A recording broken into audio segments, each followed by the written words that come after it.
हो. बेलापूरला अवस्थान असताना आमचे स्वामी सांगतात की असनिधान धर्म जिज्ञासा भटोबासांना म्हणतात आणि भटोबास म्हणतात जी देवीन काही धर्म असे. म्हणजे देवाशिवाय कुठे धर्म असतो का? म्हणजे एखादी गोष्ट जी असते ना ती त्या गोष्टीमुळे दुसरी गोष्ट असते. जर का ही पहिली वस्तू नसेल तर दुसरी वस्तू नसणार.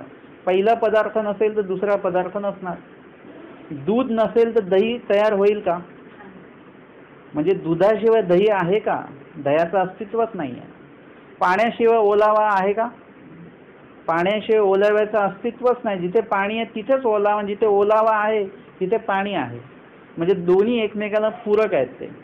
तसं देव आहे म्हणजे धर्म आहे, आणि धर्म आहे का म्हणजेच देव आहेत. या व्यक्तीमध्ये धर्म आहे ना, धर्मयुक्त आचरण आहे त्या व्यक्तीचं, म्हणजे त्याच्या हृदयामध्ये देव नक्की आहेत. त्यासाठी काही तपासायची आवश्यकता नाही आहे. आणि एखाद्या ठिकाणी जर का तुम्हाला कळलं की इथे देव आहेत म्हणजे तिथे नक्कीच धर्म हे आहेत. म्हणजे तिकडे संस्कृतमध्ये श्लोक सांगतात, जिकडे जिकडे धूर दिसतो तिकडे तिकडे अग्नी असणारच. कोणा लांबून जरी दिसलं तुम्हाला धूर निघतोय तर तिकडे अग्नीचं काही ना काही अस्तित्व तिथे आहे, म्हणजे त्याच्याशिवाय धूर कधीही निघत नाही. तसंच आचार्य म्हणतात की देव चालले. स्वामी म्हणतात आम्ही तुम्हाला सोडून चाललेलो आहोत.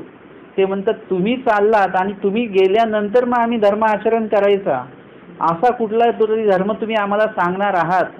पण देवाशिवाय मुळात धर्म आहे का? देवच नाही तर धर्म कसं? ही आपल्याला सवय लागलेली की आपल्याला आता देव नाहीये तरी आपला धर्म, इकडे आपण धर्माच्या शोधामध्ये आहोत. बरोबर आहोत. परंतु आचार्यांच्या बाबतीमध्ये असं होतं की आचार्यांना भेटीपासूनच जे धर्म जो कळाला तो स्वामींपासून कळालेला आहे. धर्म जो आचरण करायला लागले, ज्ञान जे झालं ते स्वामींपासूनच झालं. त्याच्यामुळे त्यांना ही जे काही संभावना आहे ना की देवाशिवाय धर्म आचरण करणं हे प्रकारच नाही होऊ शकत. अरे की असनिधान धर्म जिज्ञासा ते म्हणतात देवीविन काही धर्म असे. स्वामी म्हणतात तुम्ही म्हणत असा ते तैसेची परी असे ते अशी जतन कीजे. स्वामी म्हणतात तुम्ही जे म्हणताय ना देवाशिवाय धर्म नाही ते अगदी बरोबर आहे. स्वामींनी त्यांचं बोलणं खोडलेलं नाहीये. देव नसेल तर धर्म नाहीये. परंतु तुमच्याकडे काय आहे? तुमच्याकडे ज्ञान आहे. ते ज्ञान तुम्हाला काय करायचंय? असे तयाची जतन कीजे. ज्ञानाचं जतन तुम्ही करा. तुम्हाला जे काही परमेश्वरीय ब्रह्मविद्या ज्ञान मिळालेलं आहे त्याचं जतन करा, त्याचा सांभाळ करा. म्हणजे ते जाऊ देऊ नका. आपण सोनं सांभाळतो, पैसे सांभाळतो, तसं ते सांभाळा. एखाद्या बसच्या गर्दीमध्ये 1 रुपया पडल्यानंतर आपण किती शोधाशोध घेतो त्या गर्दीमध्ये. काही 1 रुपया पडला तर काही हरकत नसतो, तरी पण आपण बसनं उतरेपर्यंत बघतो इकडे तिकडे कुठे 1 रुपया दिसतोय का. सगळ्यात शेवटी उतरतो बसमधनं. 1 रुपयासाठी किती अस्वस्थता. 1 रुपया गेला तर. तसा धर्मातला एक क्षण जरी आपला गेला तर आपण असं अस्वस्थ राहिलं पाहिजे. शोधलं पाहिजे की परत तो क्षण आपल्याला कुठे भेटतोय का. अशा प्रकारे आपण धर्माचं जतन केलं पाहिजे. धर्म कुठेही सांडू दिला नाही पाहिजे, आपल्याकडनं सांडला नाही पाहिजे, तो हरवला नाही पाहिजे. जतन कीजे. आणि हे असे ते रक्षण, ज्याच्याकडे ज्ञान आहे आणि त्याच्याकडे आचरण आहे, आणि ज्याच्याकडे आचरण आहे त्याच्याकडे परमेश्वर आहे. आणि स्वामी सांगतात हे असे त्या रक्षण, म्हणजे आम्ही दिलेलं ज्ञान तुमच्याकडे आहे का, तरच तुमचं रक्षण होणार. ज्ञान असेल तरच तुम्हाला यथार्थता माहिती असेल ना. सगळे नुसतं ज्ञान असून रक्षण होईल का? नाही. स्वामी सांगतात की आचरित्याचा धर्म, म्हणजे तुम्हाला आचरण करावं लागेल तरच तुमचा धर्म आहे. ज्ञानवंताचा धर्म नाही. उलट ज्ञान आलं व्यक्तीकडे ना, तर ज्ञान आल्यानंतर अहंकार येतो. बघा तुमचा आता 1238 प्रश्न पाठ होऊ द्या बरं. तुम्ही असं एकदम आमचे सगळे प्रश्न पाठ आहेत, म्हणजे ती बोलण्यामध्ये ती एक भाग येणार आहे. ज्ञानाला जर का आचरणाची जोड जेव्हा मिळते ना, तेव्हा त्यातला अहंकाराला एक लगाम लागतो. कारण की आचरण तुम्हाला पदोपदी सांगतं की हे चूक आहे, हे चूक आहे. जोपर्यंत तुम्ही एखादी क्रिया करत नाही ना तोपर्यंत तुम्हाला तुमच्या ज्ञानातल्या चुका कळत नाही, त्या ज्ञान आचरणातल्या चुका कळत नाही, किंवा ज्ञानामधल्या काही बाकीच्या ज्या काही बारकावे असतात ते कळत नाही. म्हणून स्वामींनी ज्ञान असे आचरे त्याचा धर्म असं सांगितलेलं आहे. ज्ञान असे त्याचा धर्म सांगितलेला नाहीये. कारण की ज्ञान असेल आणि मग तुम्ही आचरण करत असाल तरच मग आचरे त्याचा धर्म सांगितलेला आहे. म्हणून इथे आचरे त्याचा धर्म, आणि ज्याच्याकडे धर्म आहे त्याच्याकडे कोण आहेत? परमेश्वर आहेत. ज्याच्याकडे ज्ञान आहे त्याच्याकडे परमेश्वर नाही आहेत. ज्यांच्याकडे ज्ञानयुक्त आचरण ज्यांच्याकडे आहे ना त्याच्याच हृदयामध्ये परमेश्वर आहेत. आणि स्वामी सांगतात हे म्हणजे आम्ही असे, म्हणजे ज्याच्या हृदयामध्ये आहोत त्याचंच रक्षण होणार आहे, बाकीच्यांचं रक्षण होणार मुश्किल आहे. कारण स्वामी सांगतात की चैतन्या पर परमेश्वर तो देव श्री चक्रधर सकळ जीवाते रक्षिता उद्धरिता हो. सकळ जीवाते म्हणजे जो ज्ञानयुक्त आचरण करणारे जे सकळ जीव आहेत त्यांचंच फक्त रक्षण होतं. आपण उगाचच आस लावून बसायचं नाही. आपण इन्व्हेस्ट काही केलेलं नाही, गुंतवणूक काही नाही, उगाचच आस ठेवायची की देव मला सहाय्य करतील, आणि आचरण काहीच नाही आणि ज्ञानसुद्धा काहीच नाही, आणि ज्ञानासाठी धडपडसुद्धा आपली काय नाही आहे, स्मरणाची तळमळसुद्धा आपली नाही आहे, भेटीचा ध्याससुद्धा नाही आहे, पण ईश्वराचं सहाय्य मात्र आपल्याला पाहिजे. स्वामी सांगतात की हे असे त्या रक्षण, आणि यावर स्वामी वटरूपाचा दृष्टांत सांगतात. वट म्हणजे वडाचं झाड. हां, वट म्हणजे वडाचं झाड. तुम्ही वडाचं झाड बघितलंय, वडाचं रोप बघितलंय कधी? शक्यता नाही, कारण की आपलं लक्ष जात नाही कधी. आपल्याला सवय ज्याची लागलेली असते ना आपण ते बघतो नेहमी. ज्याची सवय नसते ते उपस्थित असले तरी आपण ते बघत नाही. स्वामींनी इथे वटरोपाचा दृष्टांत सांगितलेला आहे. म्हणजे वडाचं छोटं झाड रोप. कवणी एकू वटू लावी. कवणी एक ते वटाचं रोप जे आहे ते लावतो किंवा ती बी लावतो, त्याचं रोप येतं, त्याशी आळे निवणे करी त्या रोपाला काय करतं, बाजूने पाणी त्याच्यामध्ये त्याच्या आळ्यामध्ये राहावं म्हणून आळे निवणे ते केलं जातं. कूपकाठी करी, आणि त्याची पानं शेळ्या मेंढ्यांनी वगैरे खाऊ नयेत म्हणून त्याला कुंपण केलं जातं. धाकुटे असे तव शेळिया मेंढ्याचा खुररवी जाय. ते जोपर्यंत लहान आहे ते झाड तोपर्यंत काय होतं, तिथून जर का शेळ्या मेंढ्या जर का त्याच्यावरून गेल्या तर त्यांच्या खुररवी म्हणजे त्यांचं खूर जे आहे ते रोवल्याने सुद्धा त्याची हानी होऊ शकते.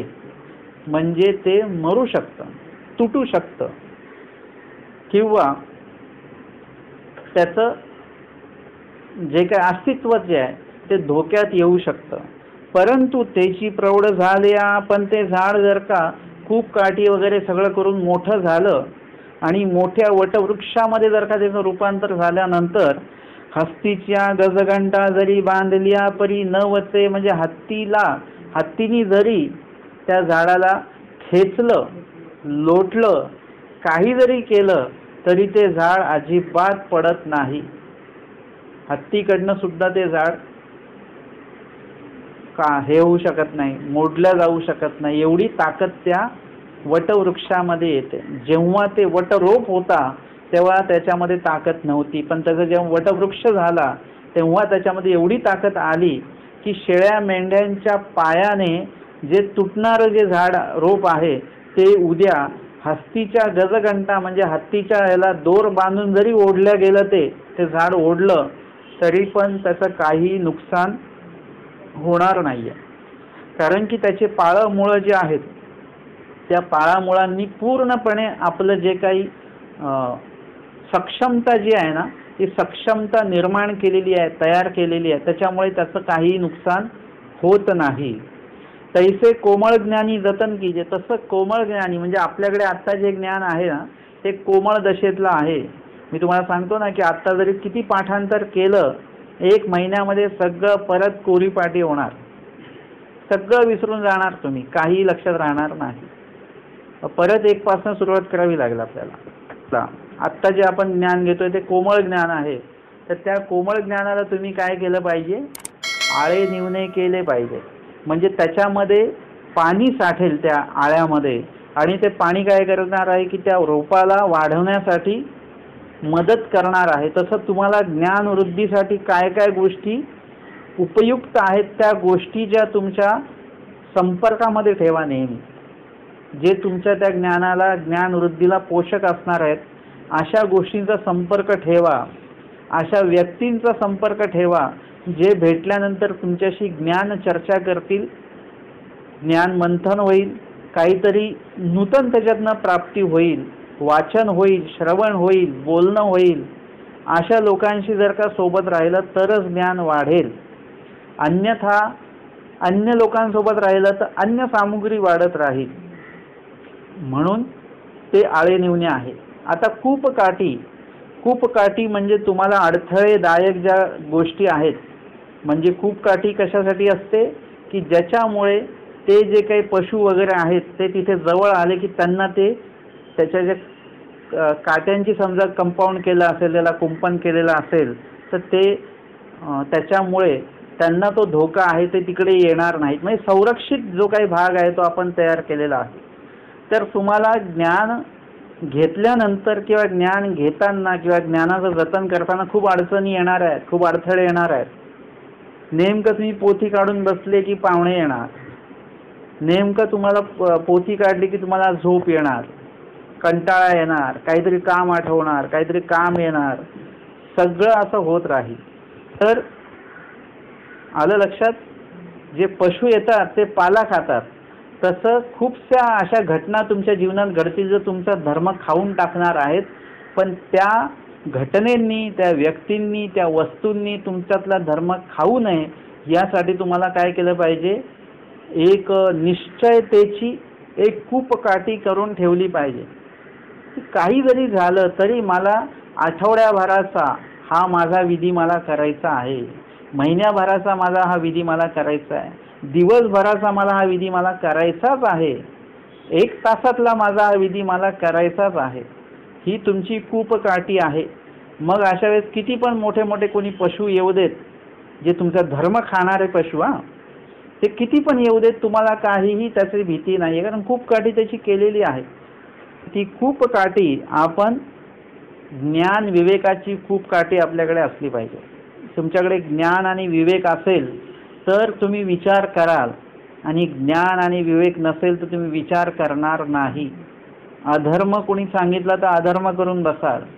परंतु ज्ञान हा प्रकार असा आहे, विवेक हा प्रकार असा आहे की तुम्हाला अधर्म करू देत नाही आणि तुमच्यातला धर्म कमी होऊ देत नाही. त्याला म्हणतात ज्ञान आणि विवेक.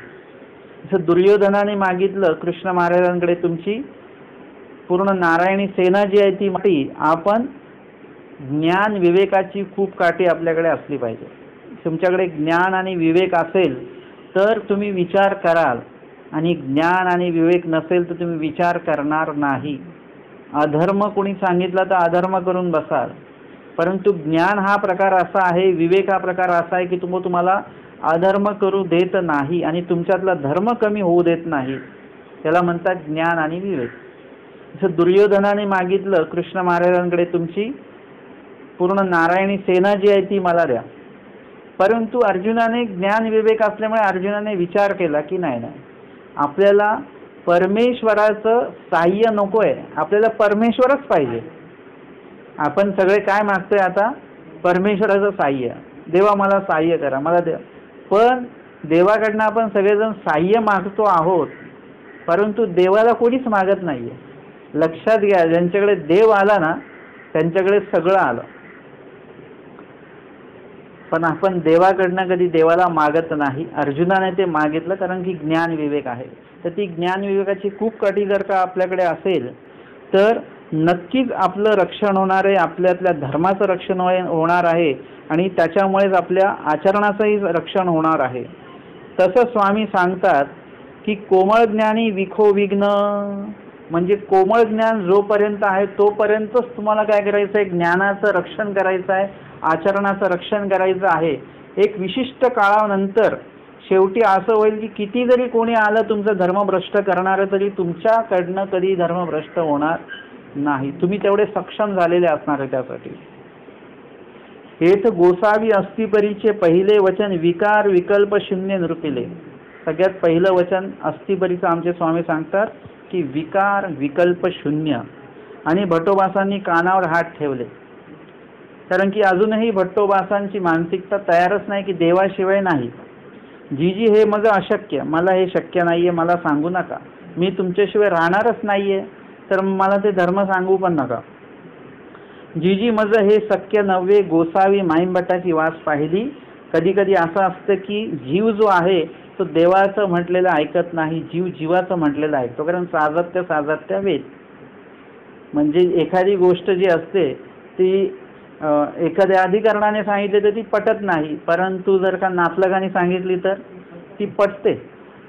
ते म्हणतात की एक लीळा येते ज्याच्यामध्ये ती लखुबाईचा जी आहे ती भांडण करून निघते, आणि मग स्वामी त्यांना म्हणतात बाई थांबा वगैरे हे ते, परंतु त्या काही थांबत नाही.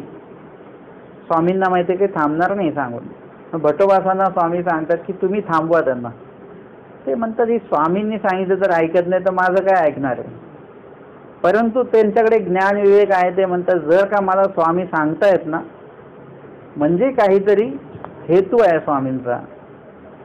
आणि मग त्यांनी स्वतः पुढेकार घेऊन लखुबाईसांना समजवलं वगैरे, आणि मग ते समजल्या, थांबल्या आणि ते राहिल्या तिथे. म्हणजे कधी कधी असं असतं की कधी कधी देवाला मध्यस्थी करावी लागते, कोणाला तरी मध्यस्थी टाकावं लागतं. स्वामींनी माईंभट्टांना मध्यस्थी केलेल्या माईंभट्टाकडे पाहिलं, आणि स्वामी म्हणतात भटो हा विधी पुरुषासी की देवासी. आम्ही जो विधी सांगणार आहोत किंवा सांगतो आहोत तो विधी देवासाठी आहे का जीवासाठी आहे.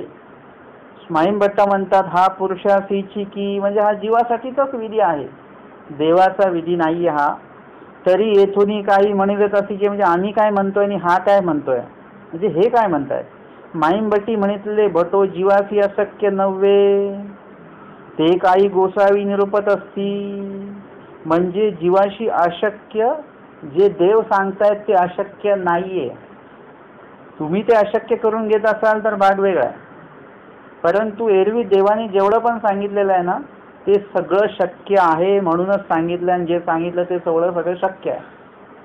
फक्त तुम्हीच तो प्रयत्न करत नाही, त्याच्यामुळे तुम्हाला ते शक्य वाटत नाहीये. म्हणून माईंभट्ट सांगतात की अशक्य नाहीये, स्वामी जे सांगतात ते अशक्य नाहीये. आणि जे अशक्य जे आहे ते काही गोसावी निरूपित असती. उगाचच काही अशक्य गोष्टी सांगतायत का स्वामी तुम्हाला? आकाशात उडायला सांगतायत का? जे अशक्य आहे ते काही सांगतच नाहीये स्वामी. शक्यतेची निरूपिती तुम्ही ऐकोची आदरा. तुम्ही ऐकायला तर फक्त तयार व्हा. तुम्ही आधीच नाही म्हणालात तर कसं होणार. हेतुकेनी भटी हाती काडी घेतली. भटोबासांनी काय केलेलं, हातामध्ये काडी घेतलेली आहे, आणि ते भुईची रेगा काढू लागले. म्हणजे प्रवचनात मन लागत नसेल की मग आपलं लक्ष इकडे तिकडे जातं, आणि ते सतरंजा टाकलेले असतात सत्संगात, त्याचे धागे एक एक आपण काढतो. कुणीतरी विणलेले असतात आणि आपण ते उसवून काढत असतो. म्हणजे इकडे अजून जीवनाचं गणित बरोबर विणलं गेलेलं नाहीये, आणि आपण एकीकडे विणलेलं जे काही गणित आहे ते आपण उगाचच आपण त्याचा नाश करतो आहोत. तर तसं नाही झालं पाहिजे. स्वामींनी आम्हाला त्या सतरंजीची दसी धरायला सांगितलेली नाहीये. स्वामी सांगतात एथीची दसीची धरली पुरे. परंतु जेव्हा असं मन लागत नाही धार्मिक कार्यामध्ये, तेव्हाच आपण काहीतरी गोष्ट करत राहतो. म्हणजे इकडे असं हात फिरव, इकडे पान असं असं कर, काही बेल जरी नाही आवाज तरी मोबाईल उघडून बघा. हे सगळं काय आहे, हे सगळे असेच कार्य आहेत. आचार्यांनी पण काय केलं की, आता आचार्यांची समस्या वेगळी आहे, त्यांना कंटाळा वगैरे नाही आलेला, पण त्यांना हा विषयच ऐकायचा नाहीये. देवाशिवाय मला काहीही नकोय असा तो एक विषय आहे त्यांचा. आणि म्हणून त्यांनी हातामध्ये काडी घेऊन ते भूमीची रेगा काढू लागले. स्वामी म्हणतात की हातामध्ये काडी धरणे हा सुद्धा दोष आहे. म्हणजे उगाचच तुम्ही ती रेषा इकडची तिकडे करून राहिले, म्हणजे त्याच्यामध्ये पण हिंसा होते. व्यर्थ काहीही करू नये. तुम्ही सेवा दास्य म्हणून जर का करत असाल तर त्याच्यामध्ये तुम्हाला पातक, जे हिंसेचं पातक आहे त्याला कमी प्रमाणामध्ये ते लागणार आहे. याचा अर्थ असा नाही की सेवा दास्यामध्ये मुंग्या मेल्या तरी चालतात वगैरे असं नाही आहे. आपण हिंसा चुकवायचीच असते, परंतु त्याच्यामध्ये थोडंसं आपल्याला काहीतरी जे काही दोष निष्पत्ती आहे ती कमी प्रमाणामध्ये असणार आहे. परंतु व्यर्थ तुम्ही करत असाल तर त्याच्यामध्ये दोष आहे पूर्ण. स्वामी म्हणतात, हाती काढी धरी जे ते तुला विकार चिकिंगा, जीव विकारा ओला पवला असे, जीव विकारा वेगळा केवळाही झालाची नाही. विकारा वेगळा जीव कधी होतच नाही, एकदम ओला पोवलेला आहे. मग भटोबास विचारतात, जी जी विकाराची कवन मर्यादा. आणि मग स्वामी सांगतात, वानरया बाहेरी बैसल्या परतोनी पाहिला अमेद्य विकारू, मा येर काही म्हणावे असे. तेव्हा भटी हातीची काडी टाकली आणि उगेची राहिली. हातातली काडी टाकली आणि आचार्य शांत राहिले. माईम भट्ट म्हणतात, भटो ऐको ठाका. आता ऐका, स्वामी काय सांगतात ते ऐकातच. मग स्वामी निरूपण करतात, यावरी भट सन्मुख झाले आणि आचार्य सन्मुख झाले, निरूपण झालं वगैरे. आणि ईश्वराचा स्वतःचा मनोधर्म असल्यामुळे प्रसन्नता आहे, त्याच्यामुळे आचार्यांच्या त्या जे काही अडथळे असतील, जो काही वृत्ती असेल त्याच्यामध्ये बदल झाला आणि ते सन्मुख झाले. स्वामी सांगतात, विकार विकल्प शून्य, म्हणजे इथून स्वामींनी अस्थिपरीचं निरूपण केलेलं आहे. आधी अस्थिपरीचे वचन सांगितले, 6 वचनं. विकार विकल्प शून्य, स्वभाव मात्रे निरालंबी देवता स्मरणे, जो जन्मक्षेपी त्यासी परमेश्वर पुनर्पी आपुला संबंध देती, जैसा सय्या पाळणेचा. कवणी एकी सय्या पाळणा असे, तिची सेजे कवणा रिगावा नाही. शय्या पाळण्याचा दृष्टांत स्वामी सांगतात की पतीची शेज तयार करणे वगैरे सगळं, म्हणजे पूर्ण पतिव्रता जी स्त्री आहे ती सगळी पतीची सेवा करण्यामध्ये आहे. आता त्यामुळे काय होणार आहे की तिला पतिव्रतेचे जे लोक आहेत ते होणार आहेत, ते फळ तिला भेटणार आहे. परंतु तिचं बघून बघून तिची सेजे कवणा रिगावा नाही, म्हणजे तिच्या अंतःकरणामध्ये दुसरं कोणालाही शिरकावा नाही, फक्त पती. तिची देखो वेकी सुद्री ही करी, तिचं बघून बघून ती शुद्री जी असते तिची दासी, तिला पण वाटतं की बा असं हे आचरण केलं पाहिजे आपण सुद्धा. तिच्यावर तिच्या आचरणाचा प्रभाव पडतो आणि ती पण तसं तसं करायला लागते. जेची लोक तियेसी होती तेची तियेसी होती. तिने सुद्धा जर का तिच्यासारखं केलं, तिला जे फळ भेटणार आहे तेच फळ हिला पण भेटणार आहे. तैसे सन्निधान सीता पुरुषाच्या देखो वेखी तया ते पुसपुसो, असन्निधान स्थित पुरुष तैसेची वर्ते तरी जेची गती त्यासी होय तेची गती त्यासी होय. दृष्टांत सिद्धांत आमच्या स्वामींनी सांगितलेला आहे. तसं सन्निधानातले जे भक्त आहेत आणि एक असन्निधानातले भक्त आहेत. सन्निधानातले भक्त म्हणजे भट्टोबास, महादाईसा, माहीम भट्ट. आपण आहोत केवळ असन्निधानातले भक्त आहोत. 2 गट झाले. आता आपल्याला परमेश्वर कसे कळतील?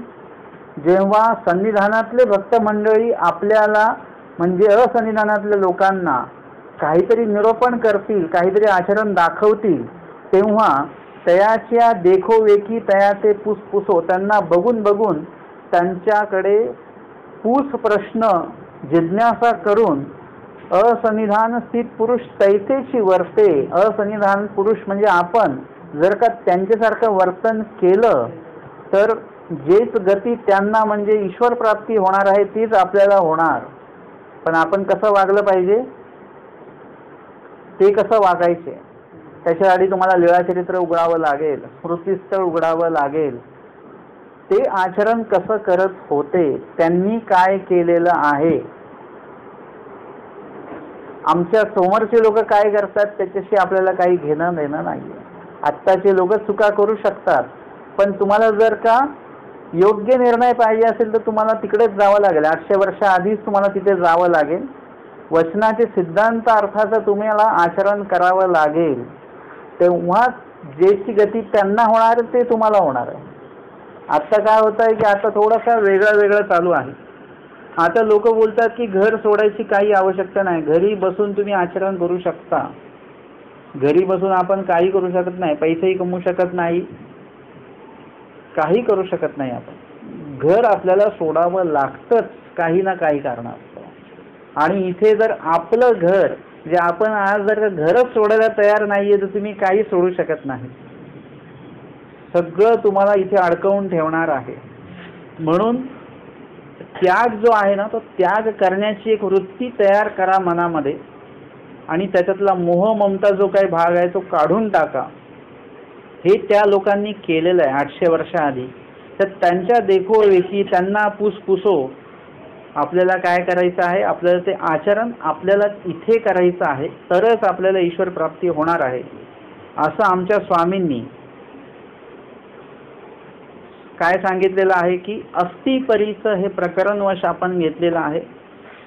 इथून पुढे आपण अस्थिपरी प्रकरण जे आहे ते अध्ययन करणार आहोत. दंडवत हो.